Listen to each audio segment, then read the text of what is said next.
You can be seated. Yeah? You can all sit down. You can all sit down. Okay. Yeah?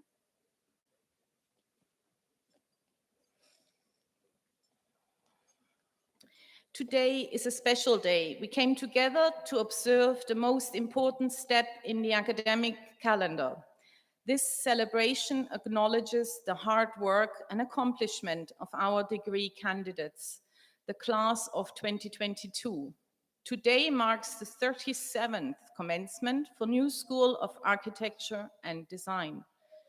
The study of architecture, design, and construction management is an exploration of sustainable environmental design, impacting communities and touching all of our lives. At the New School, this exploration is focused on human-centered design that benefits the lives of all. Our graduates today are prepared to rise up to the challenge and opportunities that will present themselves in their respective fields. The graduates today who have worked collaboratively across disciplines, they have challenged their boundaries of understanding on design, innovation, creativity, and persevered. Their spirit of exploration has resulted in the successful completion of degrees that we celebrate today. Acknowledgement of the faculty. Candidates, this is a special, long-awaited day. You have persisted and pursued your passion with strength, fortitude, and determination. And you have done this under the most unusual times due to the COVID pandemic. We honor you today. But true to the spirit of the New School community, you did not get there alone. Your success is the and dedication of a community of individuals, including faculty, staff, family, and friends. Excellence of any institution of higher learning dependent on the quality of the academic community. We are fortunate to have a faculty who remain committed in their enthusiasm to student development. This academy of learned individuals is knowledgeable and experienced in their fields. Over the course of your education, they have made a positive impact on your academic lives.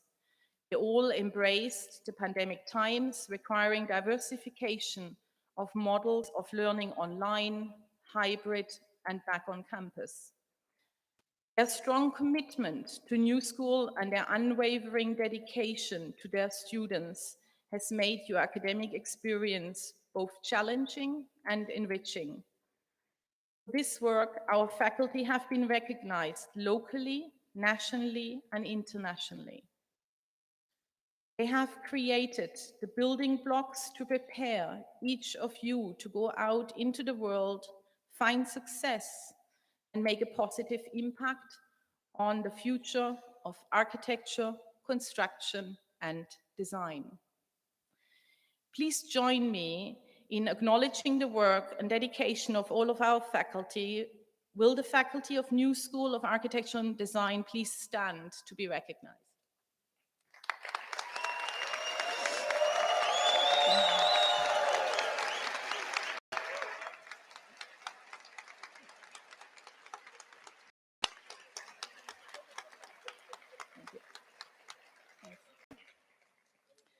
Similarly, our staff are dedicated to the success of all New School students.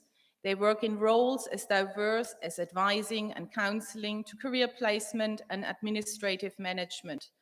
The staff are essential to the New School student life, from your first orientation programs you experienced to the graduation ceremony we conduct today. Please join me in acknowledging their work. Will the staff please identify yourself by standing up so that we may extend our appreciation.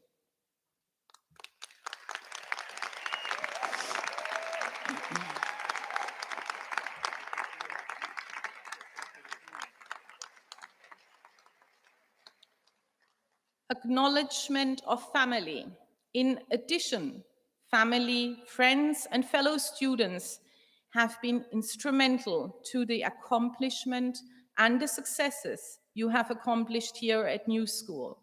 They have accompanied you along this journey with enthusiasm and encouragement. To the family members of our students, on behalf of all of us at New School, I thank you for the support and dedication that you have provided throughout this academic journey to lead to a successful and professional career for our NSAD graduates here. I invite all the members of the class of 2022 to stand, turn to your family and friends and attendants today, and join me in thanking them for their encouragement and support that led to your graduates.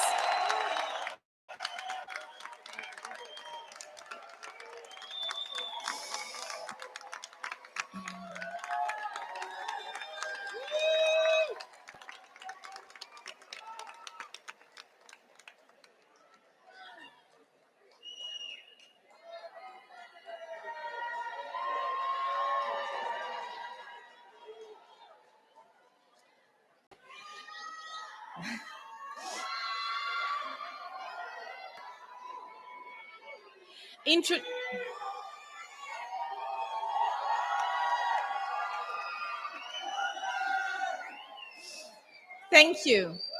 Introduction of the graduation podium. At this time, I'm also pleased to introduce members of the graduation podium, which includes several of our New School faculty, leaders, and board members, some of whom you will hear from throughout the ceremony.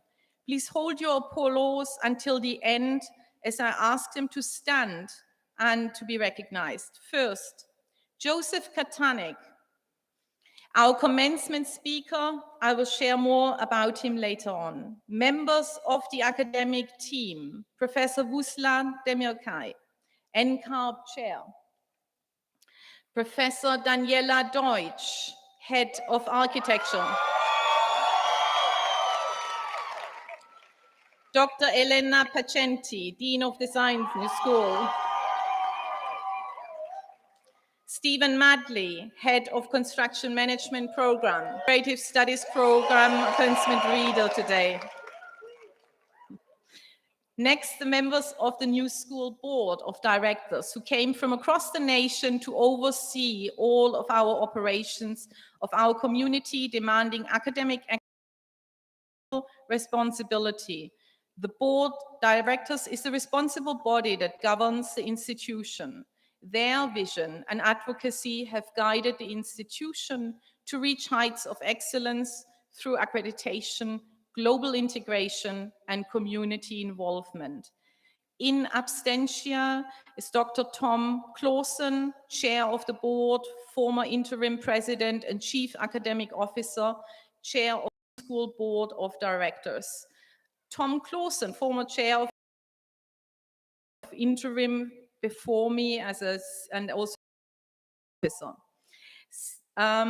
Since 2018, Tom has been president and CEO of Ginkgo Tao Education, a company that creates credentialing, manages curriculum design and writing in the area of career planning.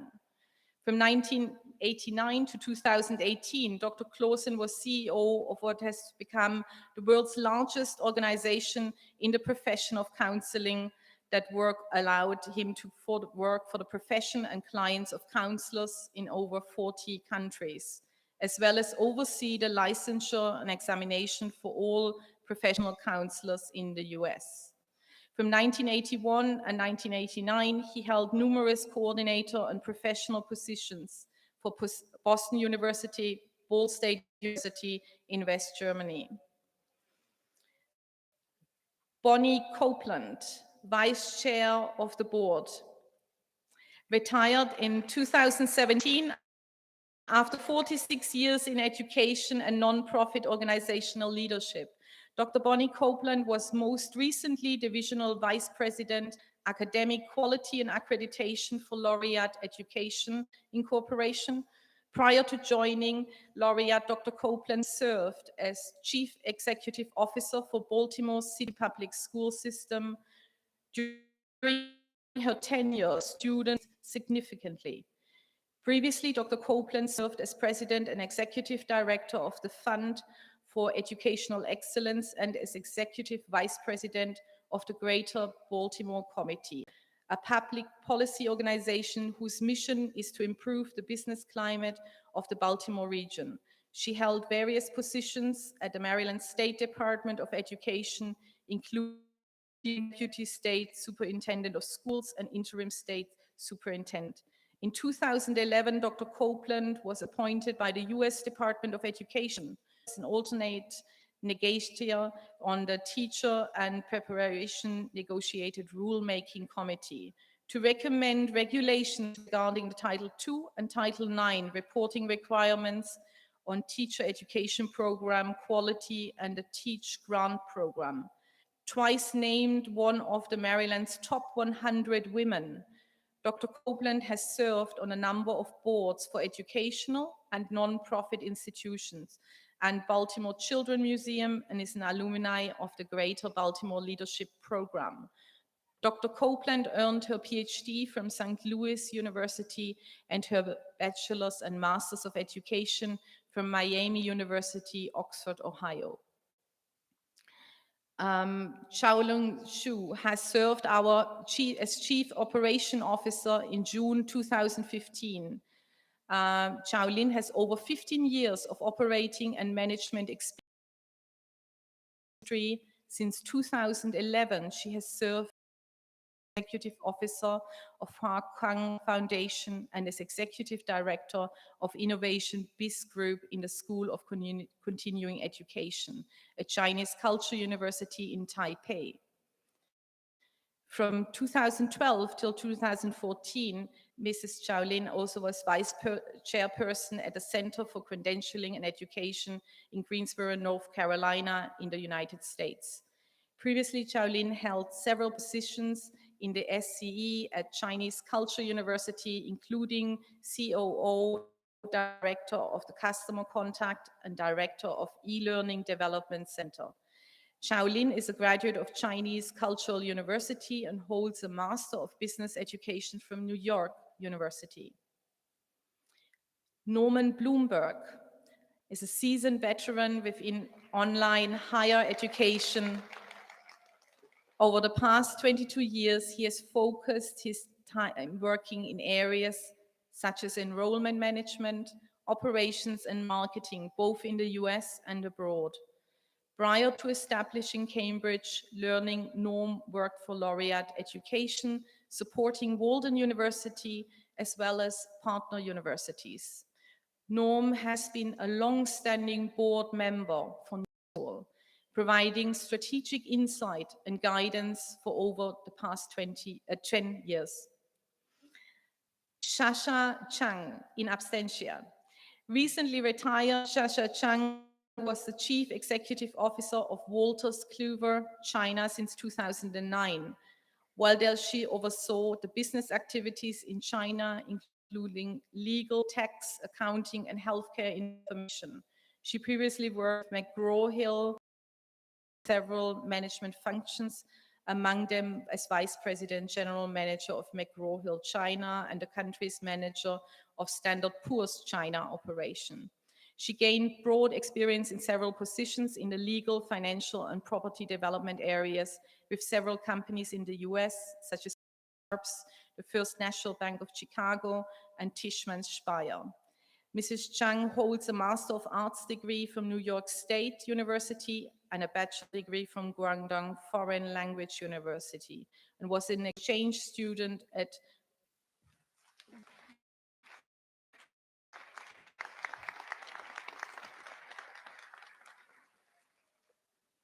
Thank you, President Lalonde. And we are very, very excited to welcome President Lalonde to New School of Architecture and Design as our new president. And we're absolutely delighted that you are able to celebrate this auspicious occasion to honor our graduates on this, your very first full day in San Diego.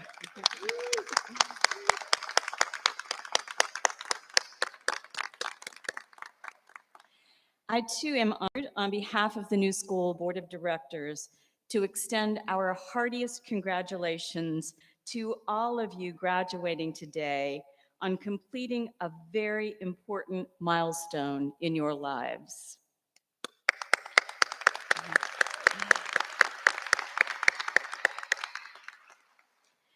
And although I didn't coordinate my remarks with President Lowlines, I do want to also, on behalf of the board, recognize the many family members and special friends who have helped our graduates to come to this very important day.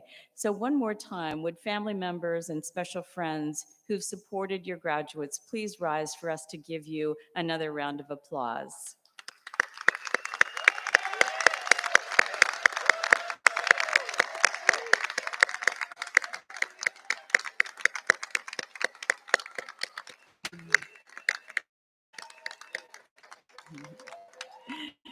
Well deserved. I think I can speak for all of the members of the board when I say that we are board members because of New School students and because of the mission of New School to nurture and inspire design-minded students. One of our favorite events is we truly enjoyed interacting with you students, admiring your thoughtful and amazing projects, marveling at the creative processes you must have employed. We were intrigued by your innovative ways to offer information about your projects and about yourselves, such as the QR code, which both impressed us and frankly left us feeling a little bit old. But just like your faculty and staff have done for you, New School graduates, you have nurtured and inspired all of us on the board. And for that, we offer our endless gratitude and our very best wishes to you for your continued success, however you define that. Thank you very much.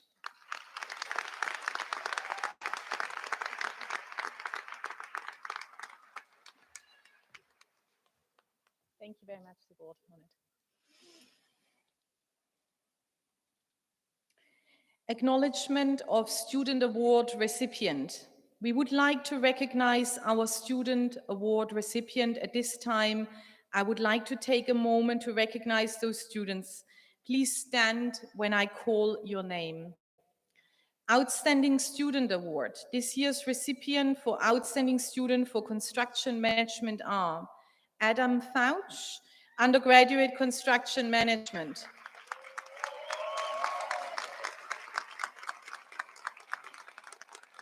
Leila Aseget and Janet Ramirez, Graduate Construction Management.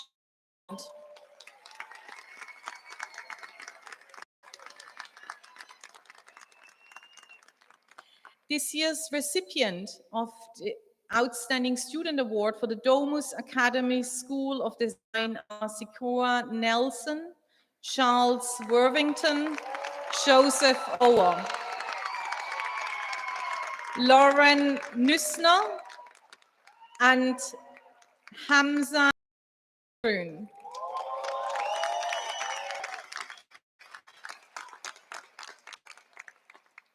Alpha Roy Chi Medal. Since 1931, the Alpha Roy Chi Medal recognizes graduating architecture students for their leadership and service on campus and for what they have to offer to the future of the profession.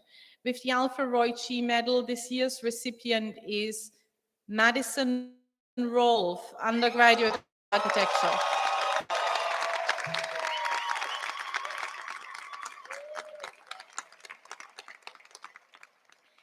The Henry Adams Medal and Certificate. The American Institute of Architects awards the prestigious Henry Adams Medal to the top-ranking graduating student in each National Architectural Accrediting Board architectural program. A Certificate of Merit is also awarded to the second-ranking graduate student, recognizing their excellence in architecture. This year's recipient for the Henry Adams Medal and Certificate of Merit are Andrea Mascadia, undergraduate architecture.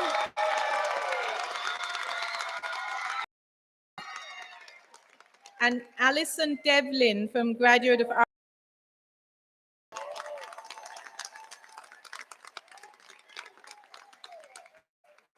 Outstanding Design Award. Evolved from the Designer of the Year Award, the Outstanding Design Award is one of New School's oldest student awards. The award is unique as it focuses on design and is looked as at innovation or very accomplished work. Any work associated with the award is looked to be of the highest possible visual and material quality. This year's recipients are Christopher Trejo,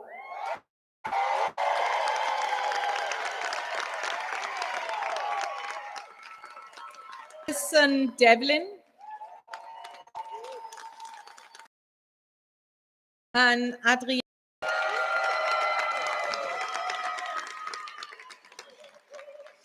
Please join me in congratulating each of our student award recipients.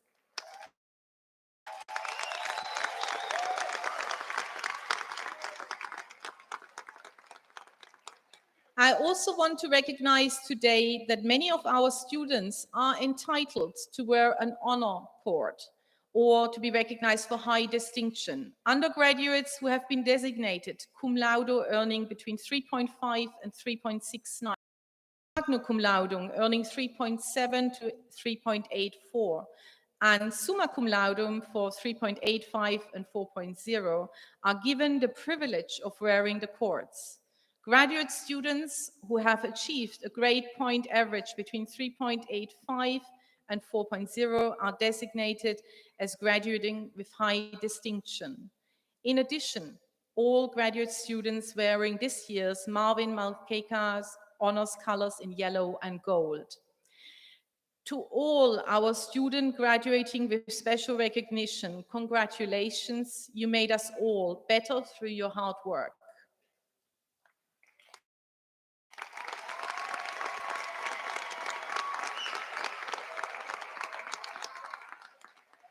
It's my pleasure to introduce this year's commencement speaker to you, Joseph Katanik.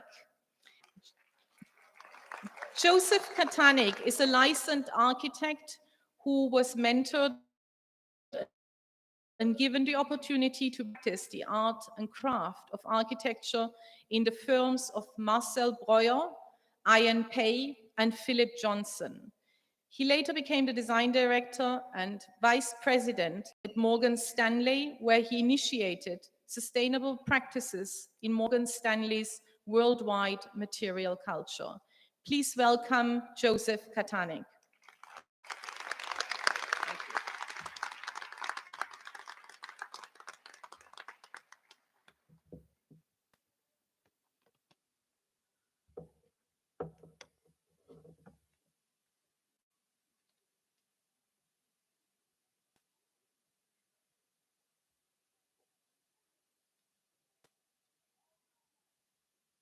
Getting my iPad done here.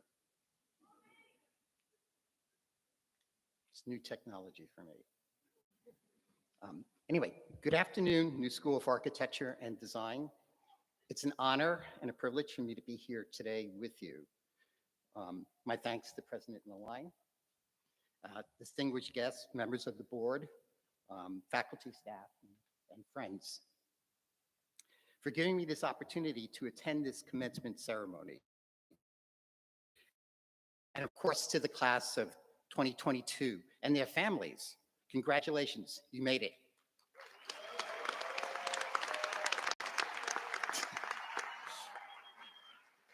It was wonderful to see the projects at the New School grad show on Friday. I didn't have any tacos, but I heard that they were delicious. I did, however, get a tiny glimpse into the spaces, the studios, the classrooms, where you have practiced and played. My intention today is to muse about the mystery of beginnings during this commencement ceremony. A mystery is a terrible thing to waste. So I'm going to start in 370 BC, under a tree by the banks of a river outside the city walls of Athens. Socrates greets his friend and asks, "Where did you come from, Phaedrus?" My friend, and where are you going? Phaedrus replies, I came from Lyceus, and I'm going to take a walk outside the wall in the open air. You, the class of 2022, are about to begin to take such a walk in the open air. How will architecture, construction management, and design unfold for each of you? How will each of you unfold your own practice? I began my walking many years ago in a galaxy far, far away. I would like to tell you about a few of my walks, 3 of them, in fact, before, during, and after architecture school. The title of these walks I'm calling A Mystery is a Terrible Thing to Waste, Inside and Outside Boxes. Part 1, The Mystery of Dr. Lawson's Black Box. In September of 1969, I was 18. I entered a college classroom in upstate New York. Through the windows, I could see cows, roaming in the fields, eating grass. The title of the class was Physics 101, taught by Dr. Kent Lawson. I was in the physics lab, and my most immediate question was, where should I sit? The door opened that first morning, and a very tall and thin man entered the classroom. Dr. Lawson was carrying a box painted black. It was about 18 inches wide, 18 inches long, and about 18 inches high. It was a square. He replaced the box down on the table in front of the room, and he began to turn it slowly so we could each see all the sides.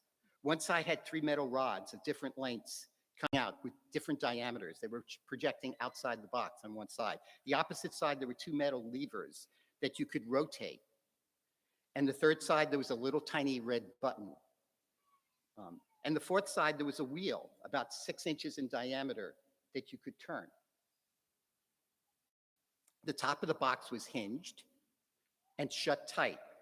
He did not open the box for us.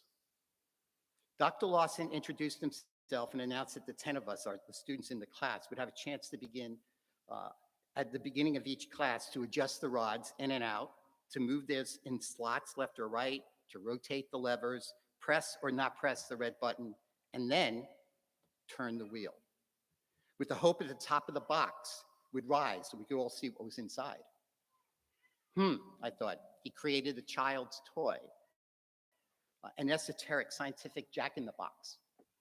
To commence the game of opening the box, he suggested some methods we might consider that might free our intuition and the intelligence of our hands. And he said, have a go at it. The tools of discovery included drawing diagrams. I now call them plans and sections many years later, and making 3D models of the possible mechanisms that were in the interior of the box. It was a 3-hour morning class, 3 times a week, Monday, Wednesday, Friday, 8 a.m. Don't be late. Everyone had an opportunity during the first 15 minutes of each class to engage and adjust the rods and levers, and by doing so, giving the box a set of instructions, an algorithm of sorts. And then we got to turn the wheel and see if our instructions to the box would work. Trial and error at the beginning of each class. A lecture and a setting up of basic physics experiments that demonstrated different aspects of inquiry followed. It took the better part of the semester for me to understand that Dr. Lawson was exposing us to the power of what we would come to know as the scientific method. It also seemed to me at the time that Dr. Lawson's biggest smiles and greatest enthusiasm came when we proposed some crazy paradigmatic twist to explain all the anomalies and the discrepancies that we had encountered during our experiments. These failures data that we recorded more often than not did not fit neatly or solve the equations that he had written on the blackboard. But now, back to the black box. By mid-October, slightest bit of luck and to make this top of the box lift open, but it was only by like the width of a thumb. It was only a little bit. You couldn't see inside the box still. I remember that very morning. I was up next. My turn to change the settings on the outside of the box. My chance for glory. I pulled my tiny orange notebook out of my pocket. I laid it down next to the black box. It was filled with marks, my notebook, and notations in a language that only I could make sense of. I placed it down next to the table. I made my adjustments to the rods and levers, and then I turned the wheel. "Open sesame," I cried. "Oh no, oh no." I let out a groan. The top of the box fell back down in place. I jumped backwards. The class burst into laughter, including Dr. Lawson. No harm, no foul. Such were the frustrations and the laughter that traveled with the class that semester. November came. After 2 months of gestation and thinking about this box, people began to report that they had solved the mystery of the box in their dreams while they were sleeping. It had come to them in their dreams. But unfortunately, they said, "Oh, I forgot to write it down." And how could you remember? And they couldn't remember what the solution was to open the box, what the adjustments to the box that would allow it to open when they woke up in the morning. December was a very interesting month. Returning to campus after Thanksgiving break, the class's emotional attachment and focus on the box, the actual box, took second stage, backstage. Our attention had shifted to the drawings and the predictive 3D models that we were making to try to work out the workings of the mechanisms of the box. The tools had become more and more, these tools had become more and more complex and had taken on a life of their own. We delighted in painting our models, the 3D models, making collages out of all kinds of material and blowing up the scale of the drawings, much bigger than the box, actually. These things were crazy, but they were visually beautiful and very open-hearted. One person began to tape their drawings, collages, and diagrams to the walls of the lab all around. One by one, we all followed suit and started to tape our objects and put our objects on the shelves and tape the drawings onto the walls. The models were displayed on the shelves and the table around the room. The classroom itself with all these drawings and models. It was the classroom box. And that, my friends, was a crazy and very transformative experience for all of us. It was the experience of being inside a box. In the meantime, something else also happened to the sensorium of the lab. Now, every time we turned the wheel, that 6-inch wheel on the box, it started to produce sounds. The sound of bells. We were so perplexed. Had the very interior workings of the box changed? Had the box evolved over Thanksgiving holiday? Had the box developed sentience? Was it alive? The box remained on the front table of the classroom that entire semester. We all took a hilarious oath that we would not break into the building in the middle of the night or secretly climb through the lab window at dawn, or just nonchalantly sneak in before or linger around after class and just open the box by hand. On one snowy evening, as I passed the studio at the far end of campus, I peered through the lab window and I fell into a trance-like state. I stared at the box through the window on the table that was lit from above. It was obviously a magical wish on my part to see the lid of the box open. It did not happen. That wasn't a possibility. By the end of the semester, not one of us was able to open the box enough to see inside. Was the sound of the bells and the twist of the wheel just a sonic taunt? We puzzled. Perhaps the box could never open completely. What in fact could be known about this mystery? We hadn't experienced that semester the dangerous enigma of not knowing, but it made us all alive. That fall semester ended and the spring semester started. It was a new year. We would on occasion run into each other, people from the class on campus, on and off campus. Lively conversations and laughter erupted concerning Lawson's black box. The intuitive turned into the counterintuitive in our imagination. What if we did this? Or what if we did that? One person even picked up a stick and drew a diagram in the dirt of how she proposed to open the box. Two of my classmates went on to become scientists, but most of us walked in different directions, including architecture. I now say thank you, Dr. Lawson. Thank you for your generosity and your guidance in this labyrinth of boxes.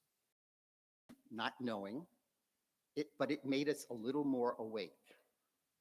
Part 2,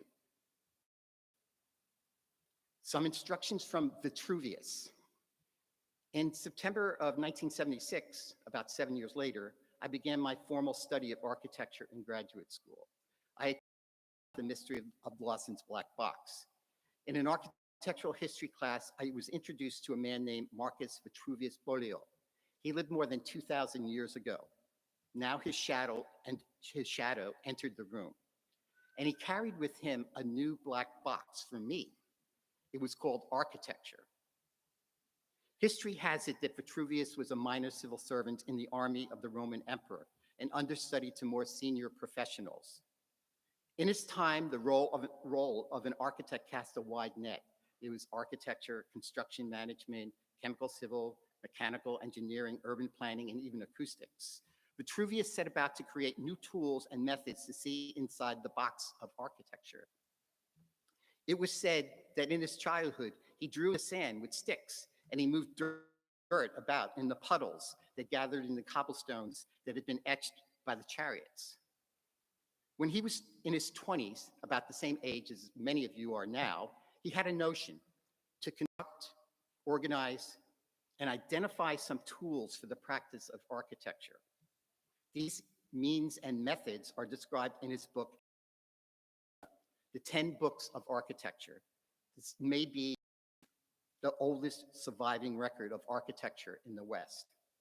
His book introduced me to a triad of attributes. Vitruvius called them in Latin, firmitas, utilitas, venustas. A popular English translation is strength, utility, and beauty. Another translation, the one I prefer, is firmness, commodity, and delight. Some say these attributes describe the basic moving parts of one of the algorithms of architecture.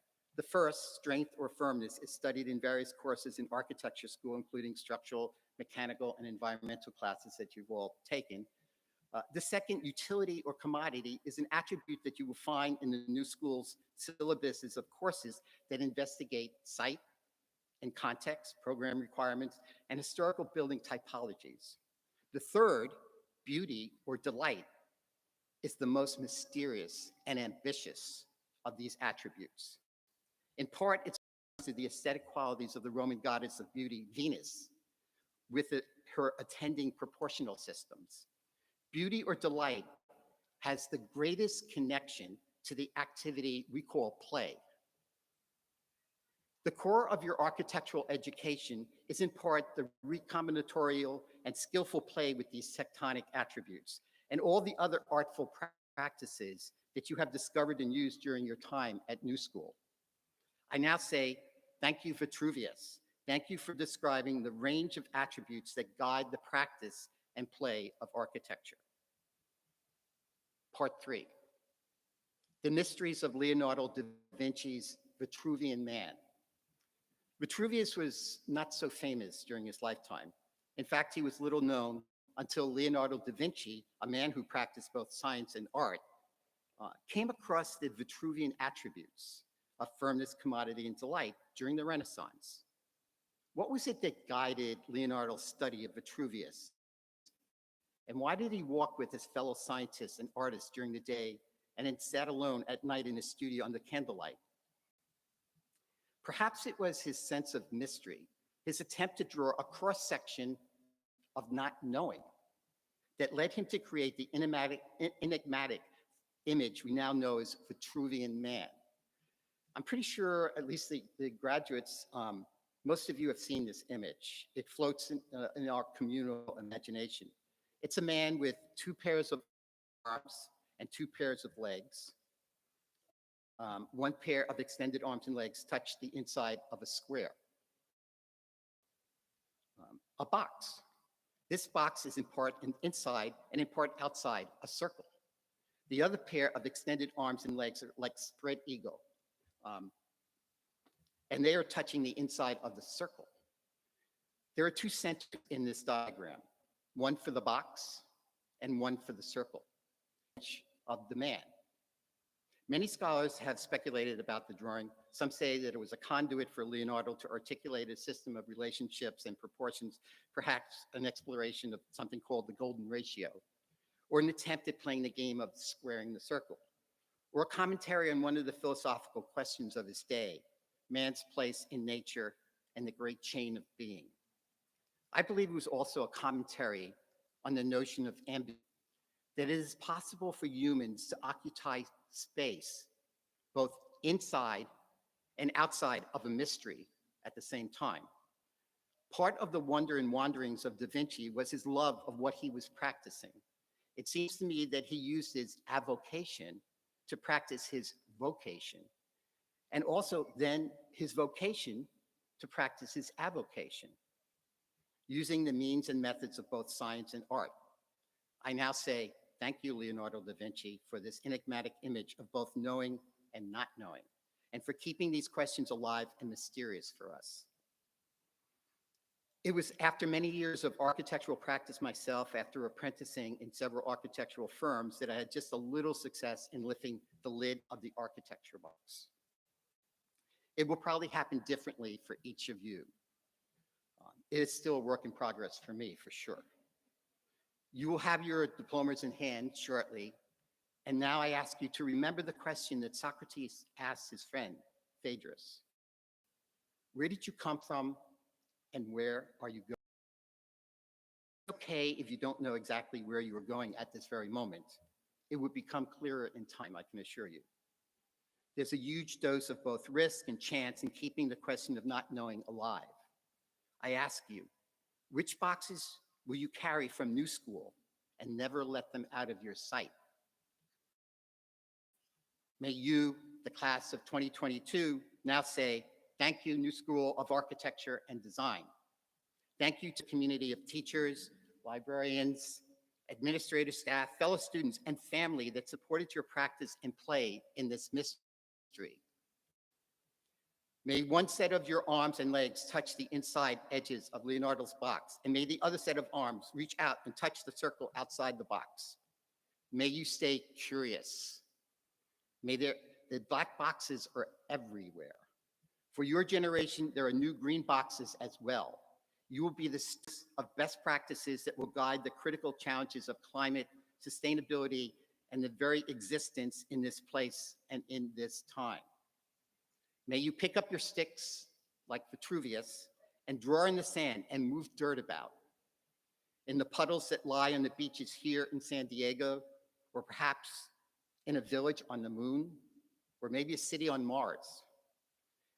May your practice play, and may your play be your practice in firmness, commodity, and delight. You are the boxes.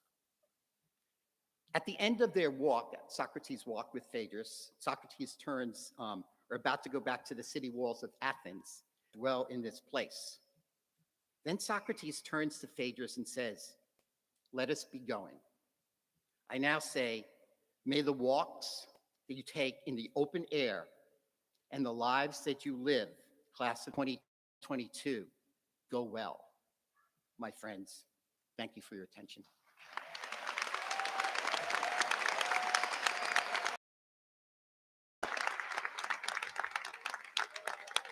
To introduce our undergraduate speaker, Tida Costa from Architecture undergraduate. Please join me in welcoming our undergraduate student, Tida Costa.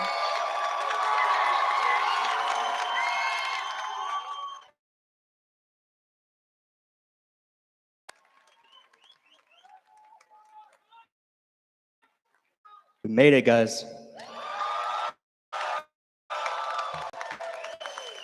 Oh, man. 5 years of blood, sweat, and tears, and we get a 2-hour ceremony. Thank you for being here, friends and regular guests, and most importantly, the class of 2022. It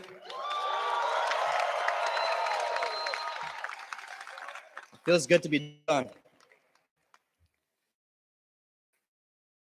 They told me to reflect on the last. No, it's not going to work. But after however long it's been, 5, 6, 7 years of us being at either New School or transferring in, after all the long nights, times that we've cried on each other's shoulders or curled up in a ball and cried to ourselves, the fingers that we've almost lost, cutting models late at night, all the sweat that's gone into making some of these things. It's finally at an end, and it looks good. It feels good to just have that behind us. I know some of the staff are very happy to see us go. He's not going to have anyone to write up anymore, so.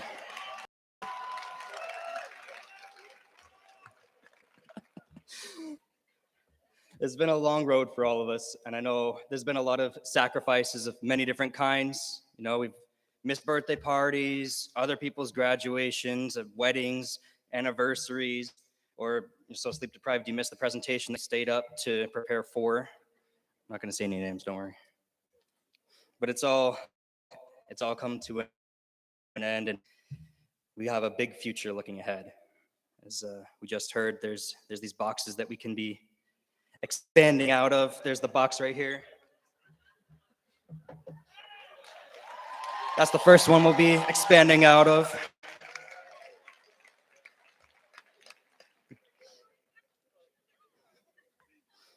I was looking it up because I'd heard that it was one of the most difficult degrees to get, and there's, everybody's got their own opinion. And all the websites and, articles that I found talking about who has the most work to do. So the architecture students spend an amazing amount of 20 hours a week doing homework. So that guy did not go to school, architecture school. I don't know what the heck he was talking about, but it's still ranked the highest. So that just elevates it above. So the work that we have put in over these past 5 or so years, it's to be commended. And I'm proud to be counted among you all. Just all the hard work that we put in, all the time we spent together, getting to know each other. It's an honor to know everyone, to work alongside you. And it's been a long, hard road, but I'm glad we're here. Looking back at just my own experience, I can honestly say it was only by the grace of God that I made it through, that I survived these 5 years. He sustained and he allowed me to get through. And this verse, Proverbs Chapter 16, it says, "Commit your works to the Lord, and your plans will be established." We've made it to the end, and He has kept us, and we are happy to be here. I'm thankful to all of you. I'm thankful for giving me such good friends, right? I love all of you. It's such a unique thing to say that, I only really know the architecture people that well, but the fact that there's over 80 of us, and I know each and every one of you, and can say that I count you as a friend, that's unique for what we've gone through, just the hard work we've been in the week, and it's a good feeling to know that I can go out and I have so many good friends that I can rely on. Love you too. Thank you to all the families. I have the microphone, so obviously my family, all of your putting up with me when I get home at 2 a.m. and can't see straight, and you have to guide me to my bedroom just so I can sleep for 2 more hours. But it does matter to us. It did matter, the work that the long hours, especially as this transition was happening with Martin passing and then COVID, and it's just been a rough 2 years for everyone. But for the faculty and staff that stayed and put their time and their effort in and put their trust in us, thank you. So let's show some appreciation for them.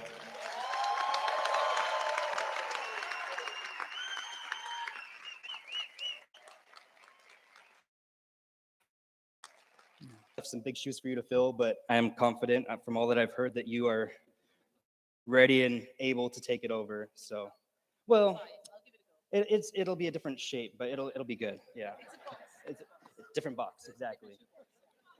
Can't wait to see how you take this school, and I'm looking forward to seeing how it moves along. So. Also, for those of us who knew Marvin, he was such an inspiration. He's the reason I didn't quit first year. I was so close, but he was walking through first year and saw my project that was awful at the time. And he just started, he pulled out his sketchbook, a mechanical pencil, and just started sketching with me and talking with me. And that was what kind of gave me the boost to keep going. He exemplified for me what an architect, what a leader, what an educational professional would look like. And I know that all of us who knew him, who had the privilege to know him, will miss him. And he's left behind such a big legacy. I don't know that we're the class to leave it to, but that's where we're at right now. So now we're starting a new chapter in our lives, looking out at the future. I know some people are going on to grad school, some people are staying here for that. Other people already have jobs lined up. Some people are hopping on a plane right after this is over. It's awesome to see just how diverse the class itself is and how diverse all of the avenues for the future there are, and it's awesome to watch that. I don't know how getting an architecture degree is going to make you a better DJ, but good luck with that.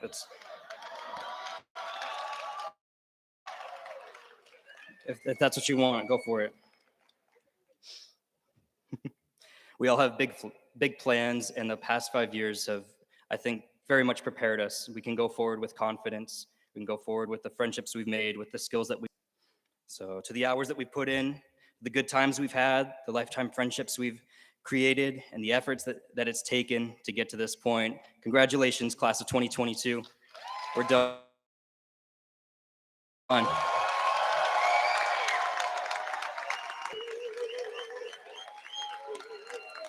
love you all. And just remember, you're my friends. If you guys ever need anything, just go Google it.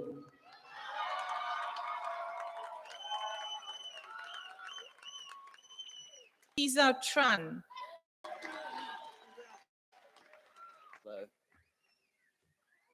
What's up, everyone? Let's get it. So, who else is hungover right now? Because I totally get it. We're celebrating us today. It's all about us, so give it up for ourselves.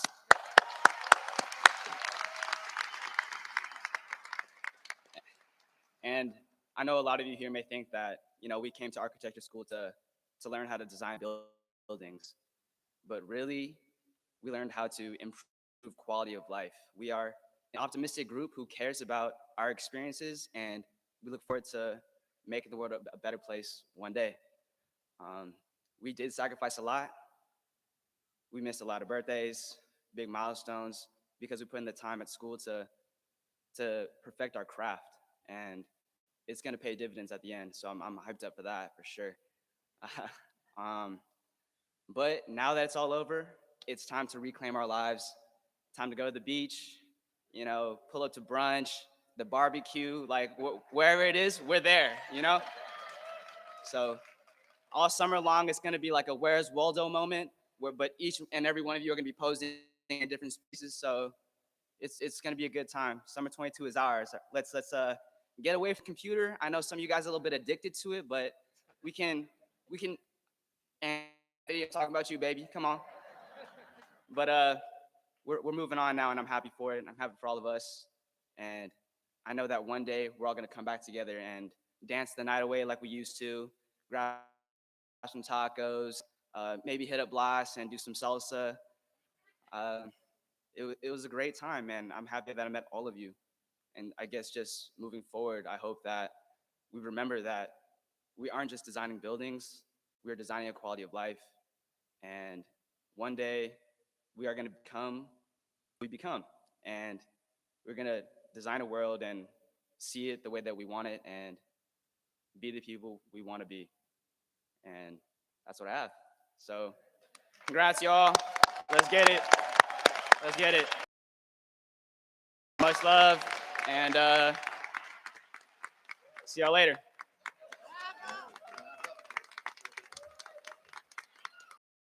Thank you, Caesar. It is now time for the primary reason they have gathered here today, the formal presentation of the candidates, referral of their degrees. We are here accomplished, and we look forward to your successes in the future. At this time, I would like to invite Bruce Mattis to the podium to serve as reader. I also ask the members of the platform party to take their places. Bruce. It is an honor for me to present to you on behalf of the faculty of New School of Architecture and Design, completed all requirements this June. They carry with them the faculty's sincerest wishes that they will find success and fulfillment as they welcome the creative challenges before them. Will the candidates earning a Bachelor of Architecture please come stand and come forward?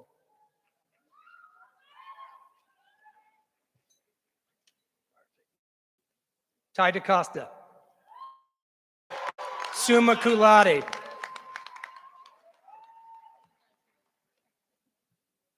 Nathan Gusande, cum laude. Brandon Pickett, cum laude. Orion Halva Ferrero, cum laude. Jaylene Mejia.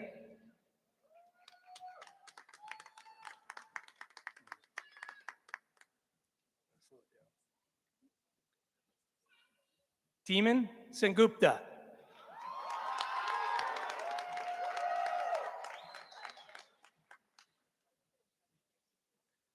Fernando Adolfo Moya, cum laude.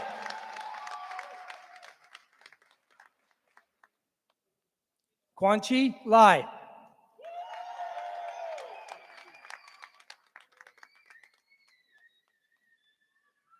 Charlie Go.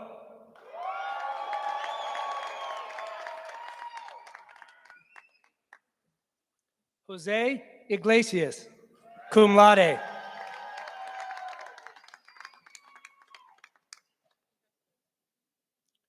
Luis Giovanni Simas.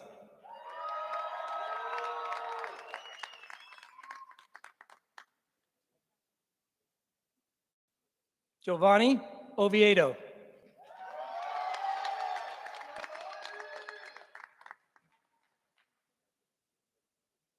Hector Hugo Rodriguez.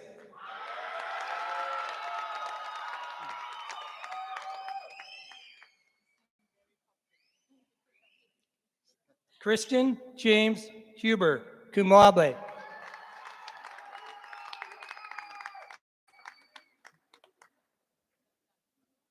Melissa Reyes Hidalgo.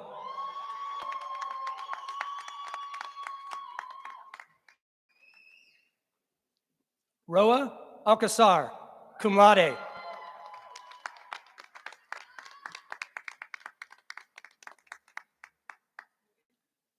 Shahad, also Susi.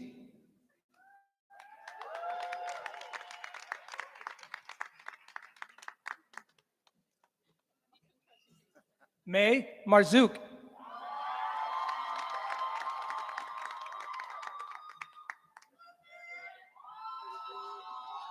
Lena Bawatub.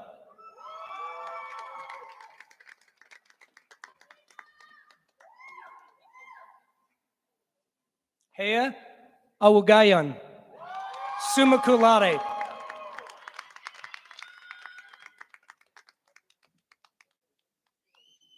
Diana Algera.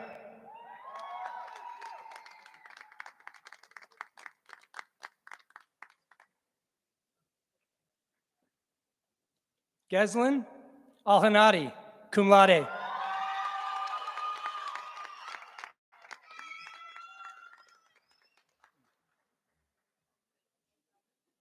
Saeed Abu Sheikh.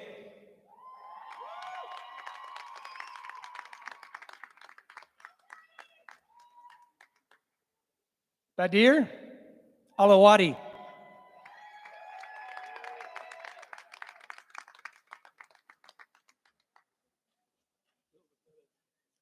Ahmed Al-Katani.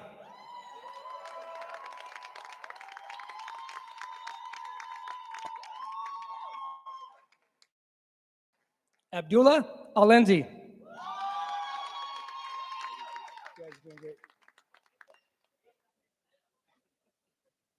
Abdul Aziz Ahadriz.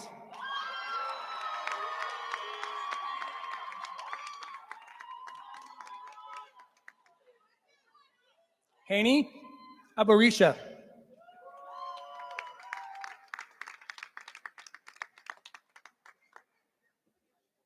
Brian Maki.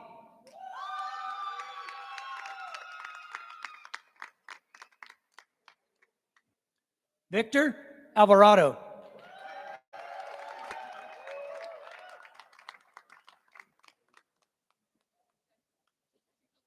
Omar Ali.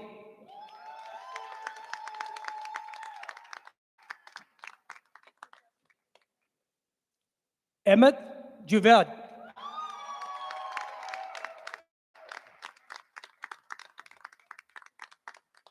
Ekaterina Zubda, cum laude.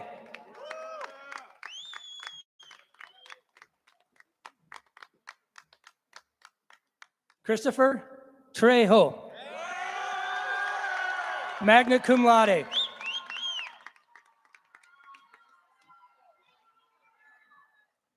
Moises Torres, magna cum laude.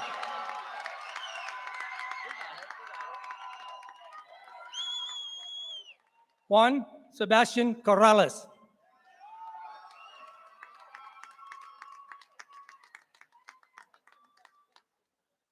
Jose Barham.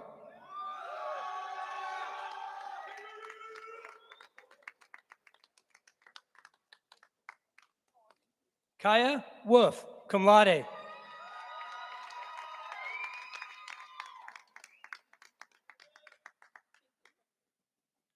Oscar Rodriguez.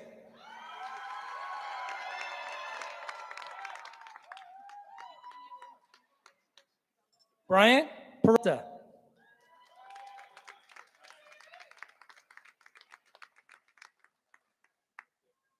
Matthew Ligebear.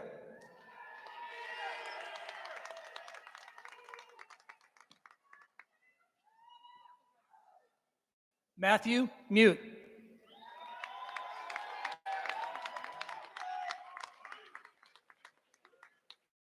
Don Coleman.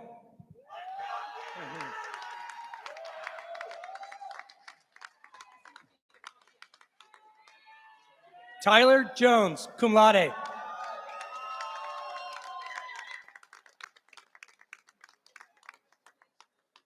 Madison Rolfe, magna cum laude.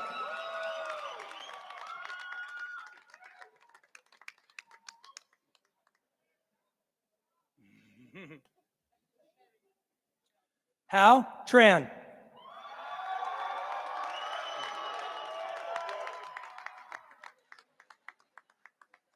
Eric Bang.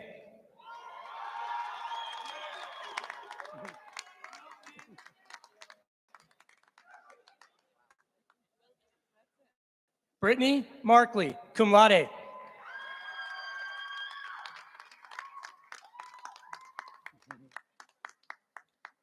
Sena Martin.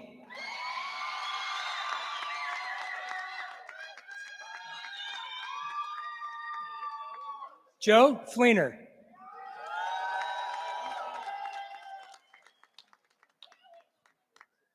Andrea Macacia, summa cum laude.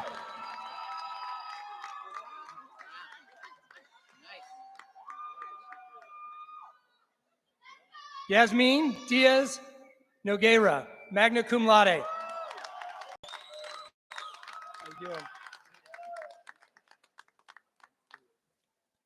Abdul Rahman Alkandari.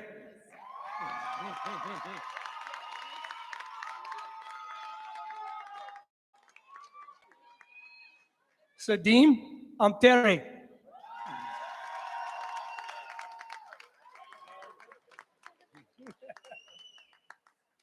Elzana El Waheb.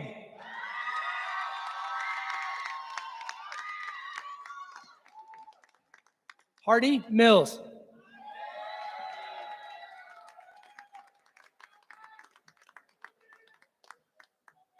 Anna Lisette Perez Lopez, cum laude.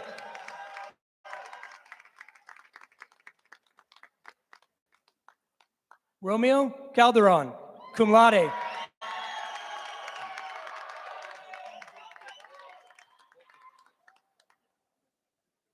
Are you the next? Mohammed Madhat. Ahmed Madhat, cum laude.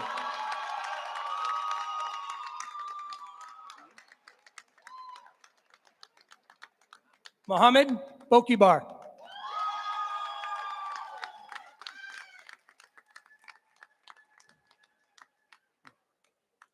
Zainab Edie.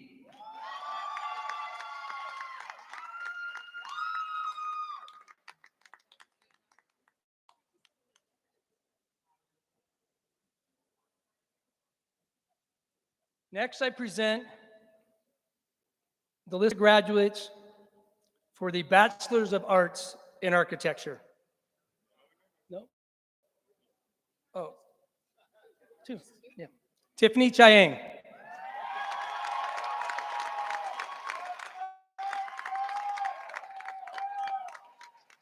Miriam Sanchez Chavez.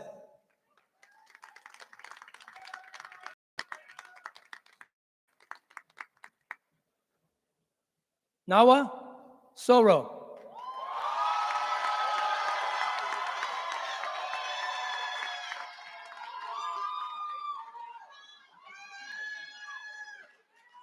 Luis Mendoza.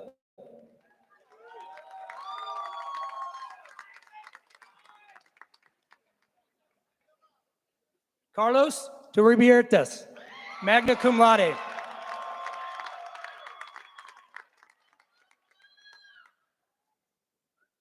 Dallas Johnson, magna cum laude.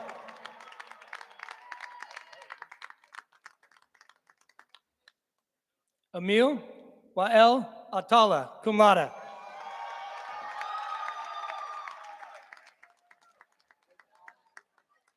Daniel Vargas.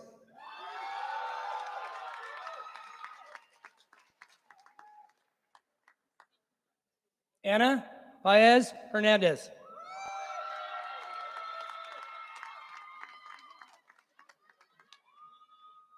Daisy Gaxiola.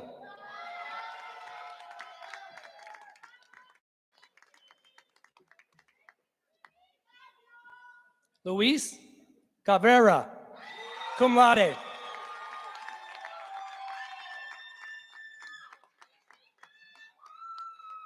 Ulysses Santos, magna cum laude.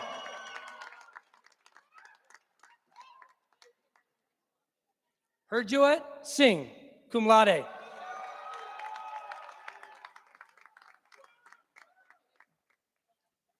Josue Cortez.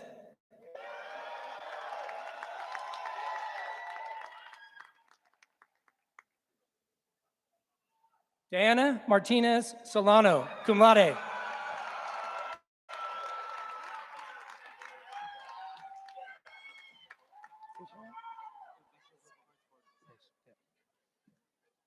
Next, I present you with the candidates for the Bachelors of Arts in Architecture. Oh, my apologies. The Bachelors of Arts in Product Design. Hamza Benchikun, summa cum laude.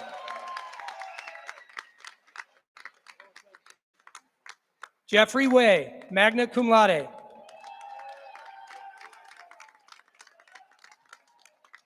Frida Moreno, magna cum laude.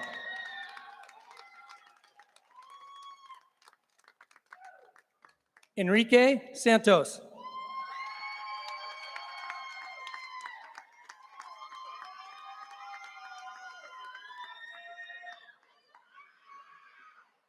Next, I present the Bachelors of Interior Architecture and Design. Madison Brown.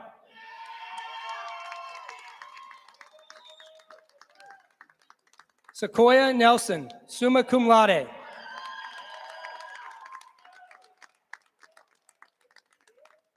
Charles Worthington, summa cum laude.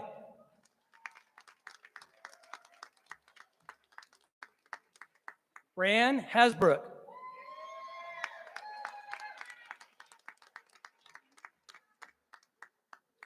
Catherine Galligan.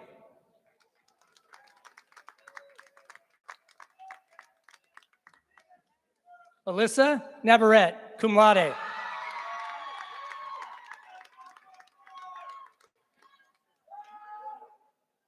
John Paul Reese, cum laude.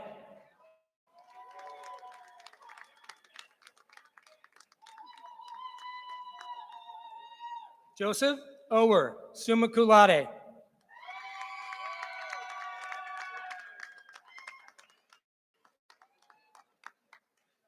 Ivanova Costello. Don't hold it up. Next, I present the Bachelor of Science in Graphic Design and Interactive Media.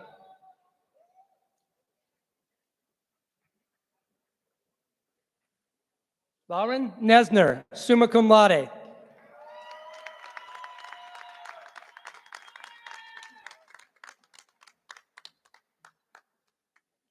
Aubrey T. Rose Van Slightman, cum laude.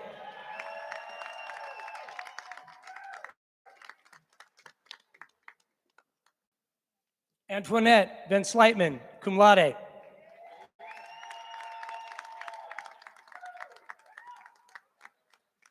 Juvian Nathaniel Duff, cum laude. Keep it up, keep it up. Next, I present the Bachelor of Science in Construction Management. Sophia Medina, summa cum laude.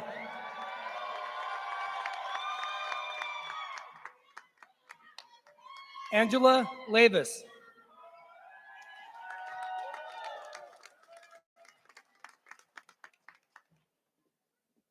Adam Fouch, summa cum laude.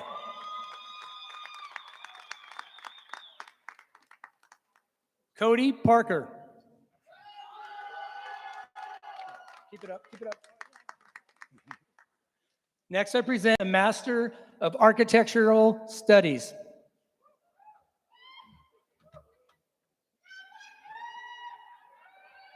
Marquise Julio Soto.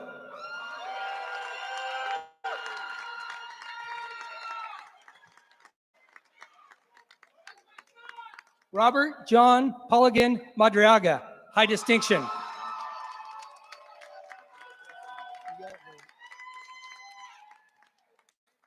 Adrian Lopez.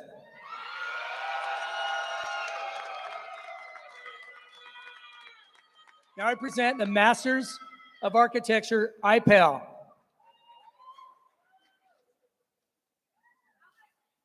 Alec Mahar.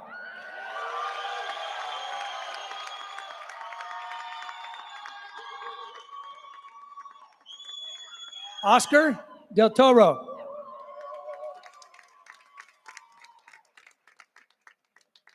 Ryan Owens.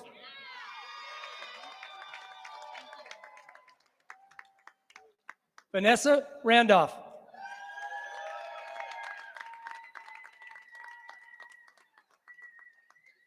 Akira Ismail.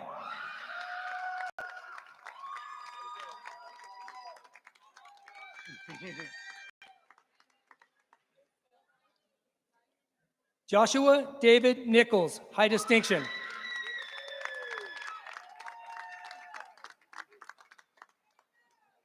Caesar Tran, high distinction.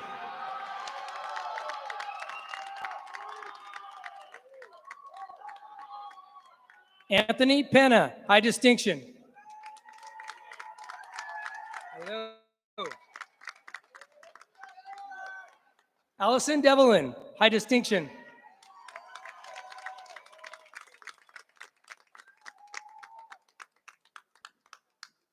Emily Sauve.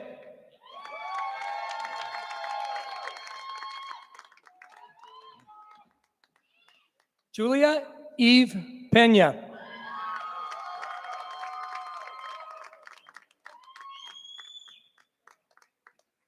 Fabian Diaz Luivana.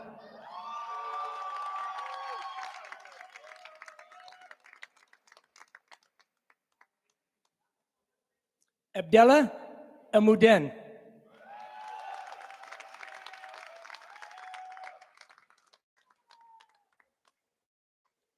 Manjusha S.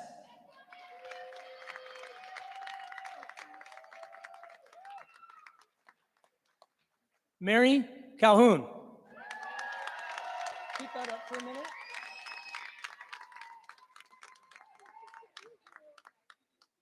And I wanted to present for Bachelors of Architecture, Jaylee J. Sweet in absentia.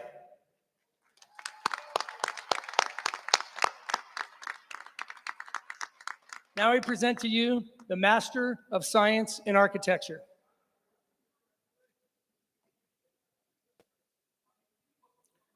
Ani V. Yufi.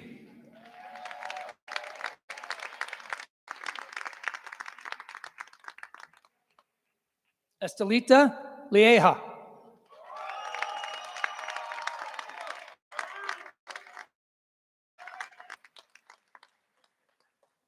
Now I present to you the Master of Construction Management.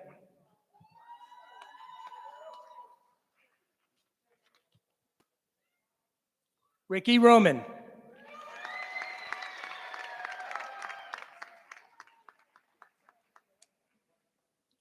Stephen Martella, high distinction.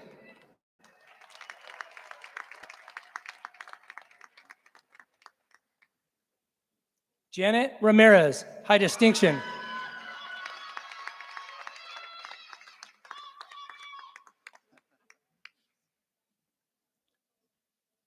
Layla Zeget, high distinction.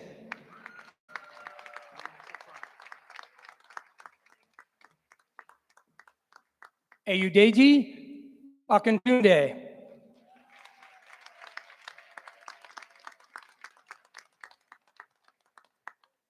Andres Guerra.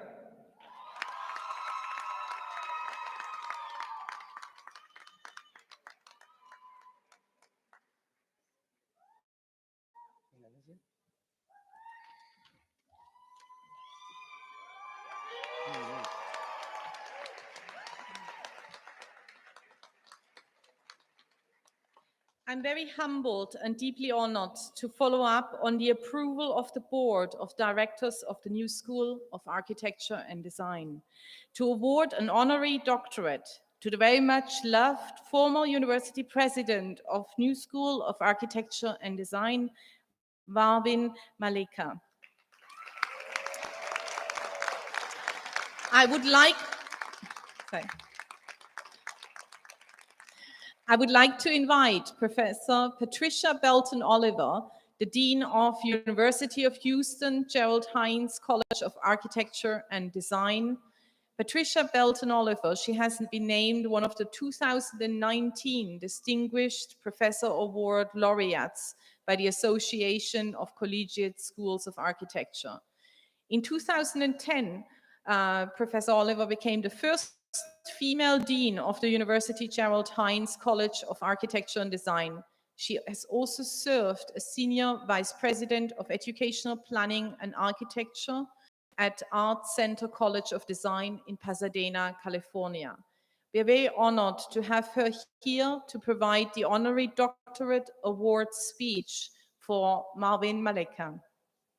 Cindy Maleka, along with their children, Peter and Michelle Maleka, will receive the honorary doctorate on behalf of her belated husband and well-loved former university president. Cindy, please join us here on the platform. Professor Patricia Belton Oliver will be handing over the honorary doctorate scroll also to Cindy Maleka. And can I invite, please, Patricia on the board? Thank you. I'll make some space.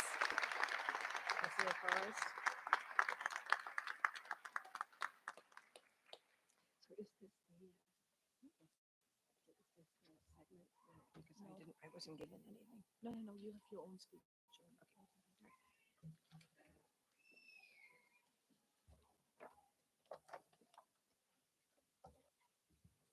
Good afternoon. I thought you thought all the talking would be done by now, right? But this is important.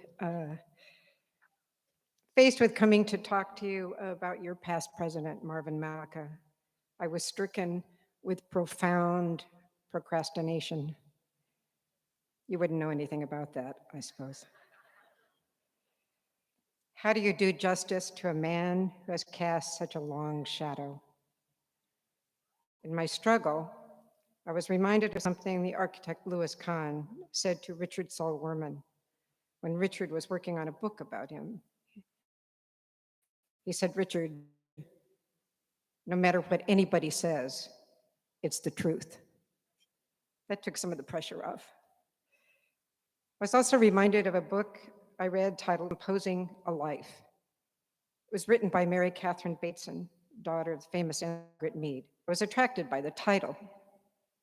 Who doesn't want to compose their own life? It wasn't a how-to book. Using the lives of 5 women as a framework, Bateson delved into the creative potential of the complex lives we all live. Her thesis is that life itself is a creative process. It's a book about life as an improvisatory act, art, about the ways we combine familiar and unfamiliar components in response to new situations. She believes there's an underlying grammar that we create, and it evolves over time as our personal aesthetic. It seemed pertinent to graduating students like you, taking your first steps toward your professional careers and facing life after graduation. I'm sure most of you know much of Marvin's accomplishments. He was the youngest dean in the country at the age of 33. He became dean of the College of Environmental Design at Cal Poly Pomona in 1982. He was like me in that his hair was white prematurely, and everyone thought he was older than he was. I was at Cal Poly then, and I became his associate dean in 1986. He was president of the Association of Collegiate Schools of Architecture in 1989, and I chaired his annual meeting in San Francisco. He was elected to serve as president of the American Institute of Architects in 2009, and I chaired his national convention. When I became a fellow that same year as AIA president, he put this medal around my neck, and he also gave his pin. He was president, so he got a newer, fancier one, and I was able to get his, which is quite an honor. And he said only on one condition, that when it came time, I would pass this pin on to his daughter, who is also an architect.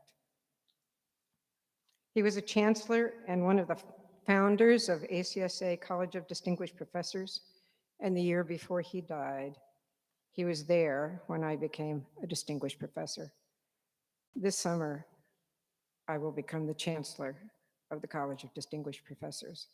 I guess you could say I've always been following in Marvin, only he wore a size 10, and my feet are considerably smaller. I have to walk a lot more steps to keep up. In all of those opportunities, I had to work with him. I got to observe his evolution into greater and greater leadership and thoughtfulness. I can echo Richard Saul Wurman again. Marvin never lost sight of the big design problem, which is designing your life, the design of your life, and your life in design. Marvin's long list of accomplishments, although incredibly impressive, is not the story here. They are the result of the story, Marvin's story. Marvin was the orchestrator and chief curator of his life. From his distinctive black glasses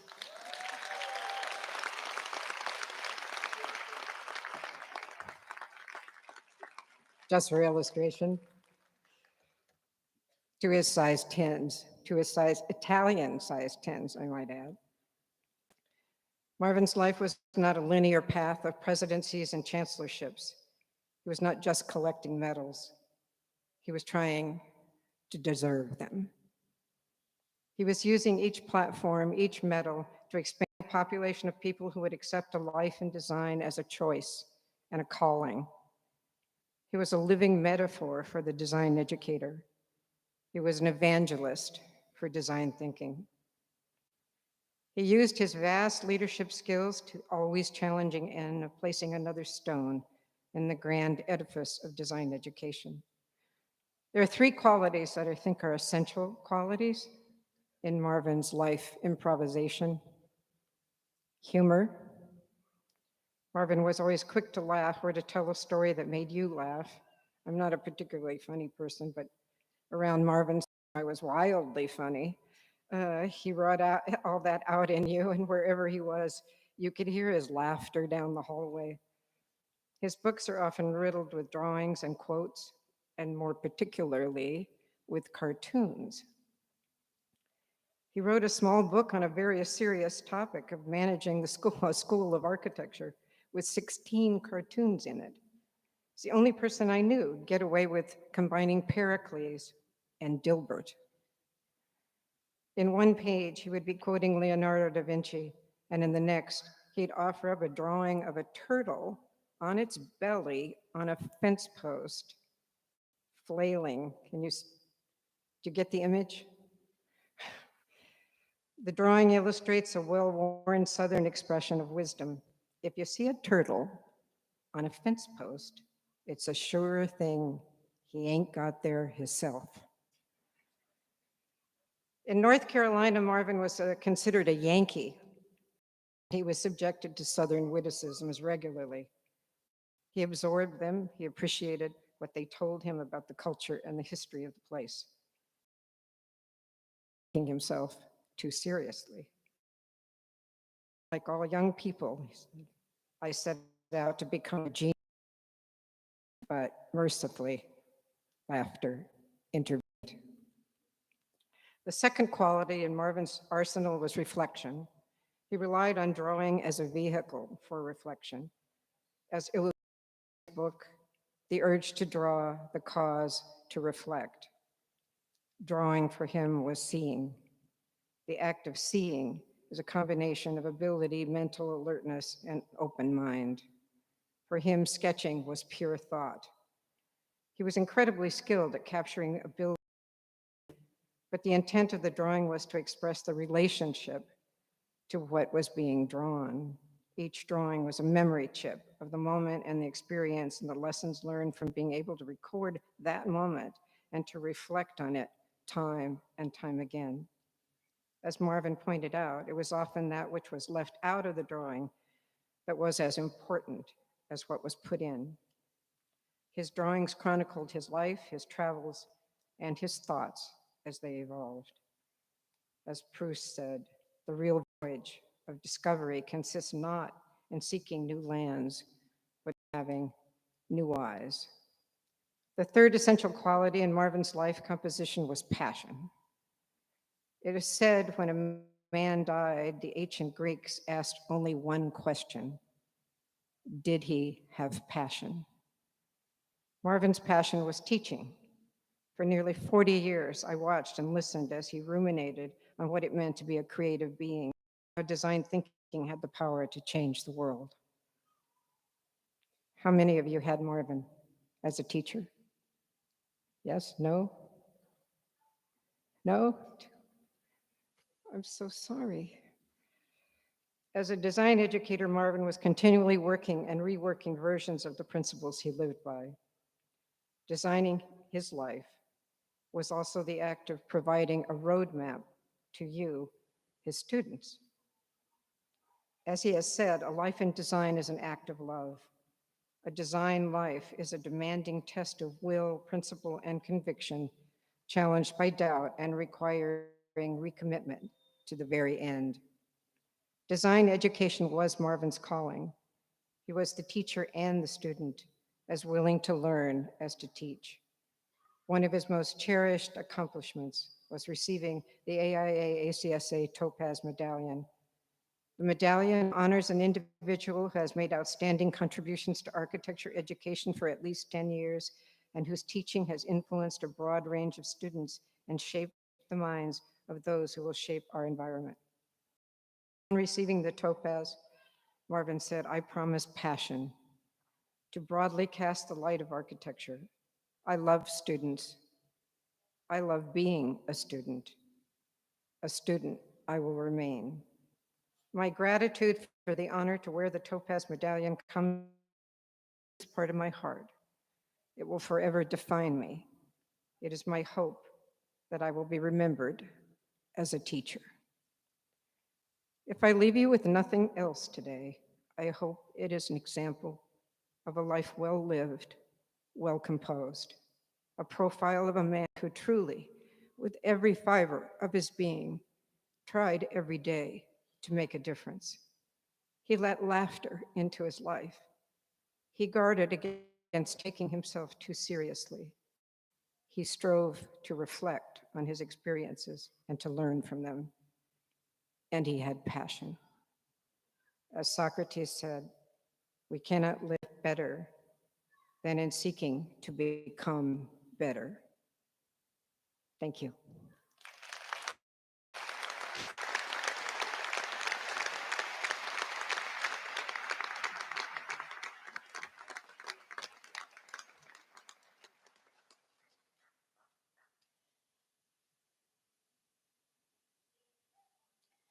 I would like to.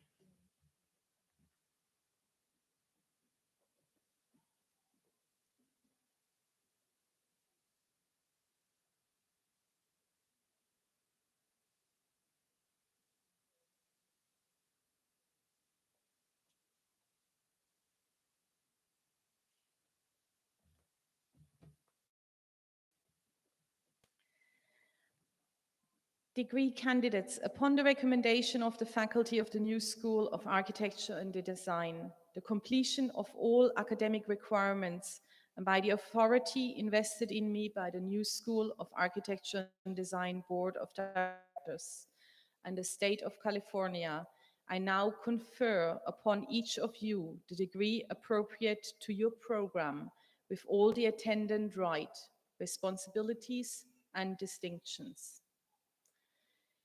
In keeping with tradition, I would like to now move forward to the bachelor degree. Graduates may now move the tassel that represents the discipline of architecture, interior architecture, design and product design, graphic design, and interactive media and construction management to the left side of your mortarboard. Congratulations to each of you.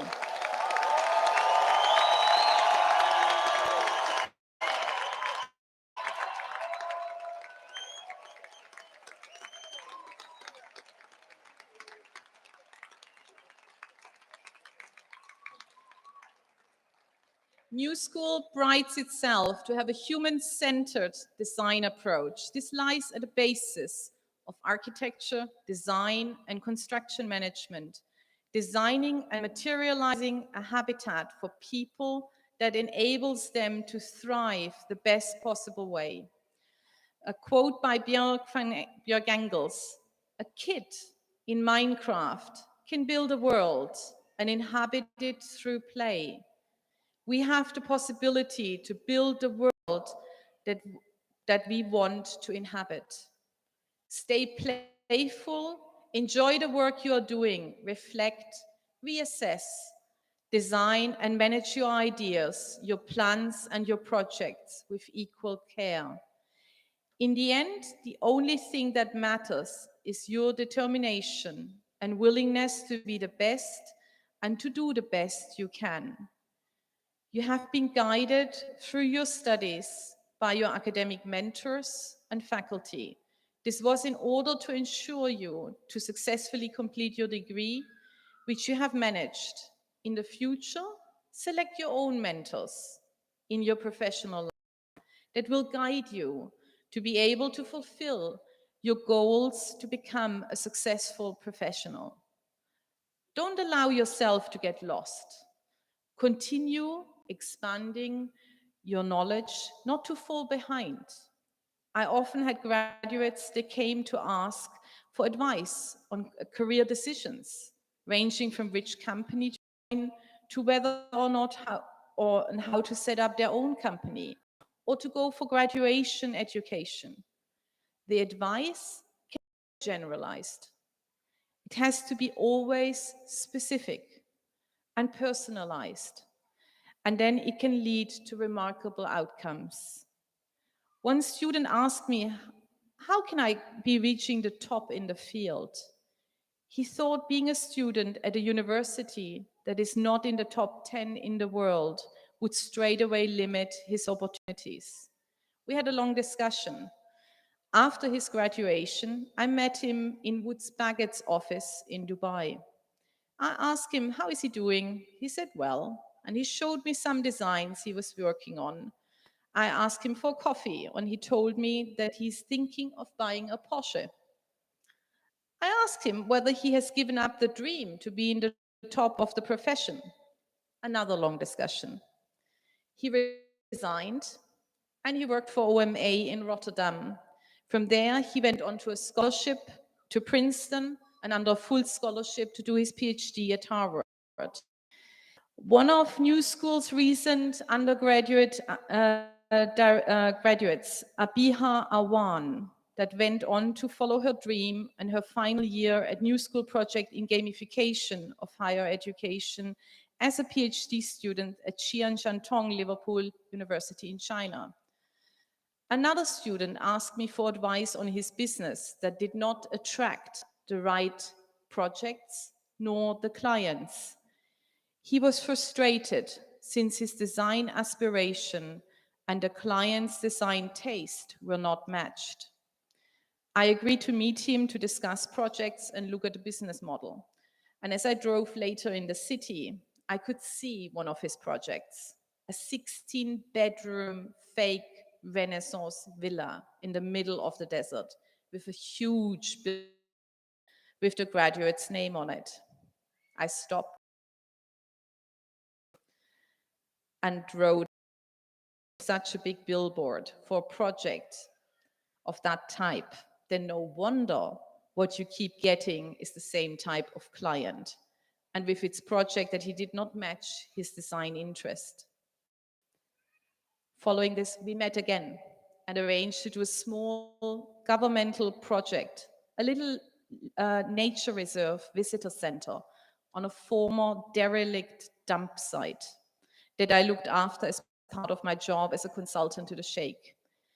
This very same project won the Graduate Aga Khan Award of $1 million in 2019. And since then, he only does the caliber projects that he had shown during his time as a student. Stay true to yourself, reflect, choose a mentor that is brutally honest, that is usually, and will serve you well.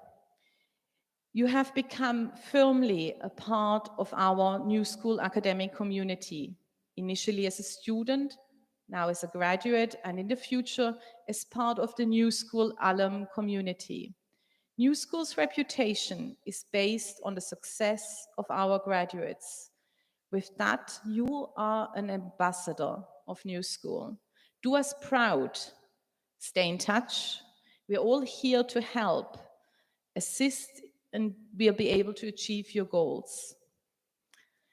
At this time, we reach the conclusion of 2022 New School of Architecture and Design Commencement Ceremony. Guests, please remain seated until the recession has ended. You'll be able to join your graduates for photos as you celebrate their remarkable milestones. Thank you very much for attending today's commencement ceremony, and congratulations, Class 2022.